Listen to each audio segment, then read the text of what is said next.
Assalamualaikum sahabat-sahabat, selamat pagi. Apa kabar? Ada baik?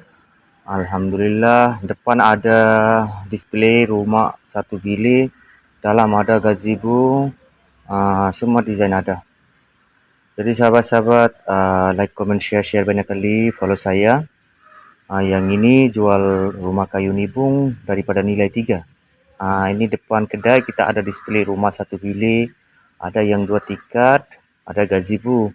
Yang kita ada yang buat desain macam-macam boleh buat. Rumah 2 bilik kah, tiny house, semua desain boleh buat sahabat-sahabat. Yang ini kita punya showroom HDG Rumah Klasik dekat Nilai 3 Negeri Sembilan.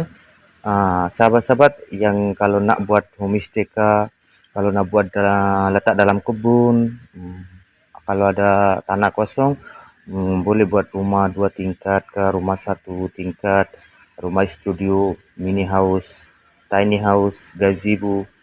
Semua desain kita boleh buat. Jadi sahabat-sahabat kalau nak buat, mari Nilai 3 tengok desain-desain. Boleh pilih desain semua ini sahabat-sahabat. Macam-macam desain boleh kita buat. Macam-macam desain boleh buat. Rumah 3 bilik pun ada, 2 bilik, 4 bilik, semua boleh buat ni. Yang ni rumah 1 bilik, baranda 5 kaki by 10 kaki. Ada ruang tamu, ada bilik 1. Boleh sahabat-sahabat nak pilih tingkap, tingkap panjang boleh, kaca boleh, semua desain boleh. Tak ada masalah. Ini ruang tamu, belakang ada pintu, boleh buat bilik air, dapur, semua boleh buat. Ini bilik tidur 10 kaki 10 kaki. Bilik tidur. Yang ini kayu nibung atap genting tanah liat sahabat-sahabat. Sekarang kita bagi harga off hari ini nilai 3. Kalau nak dapat harga murah, datang nilai 3. Memang kena datang sini, tengok barang, bincang harga, bincang desain, baru kita ambil booking semuanya. Baru kita ambil booking sahabat-sahabat. Jadi sahabat-sahabat boleh datang Nilai 3 Negeri Sembilan, ada display boleh tengok. Gazebo ada yang 2 tingkat, rumah atas bilik bawah kosong.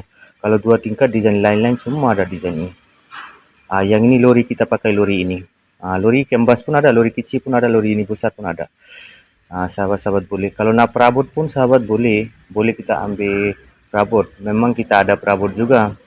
Tapi kalau nak perabot yang baina boleh order ni perabot, katil ke apa, meja makan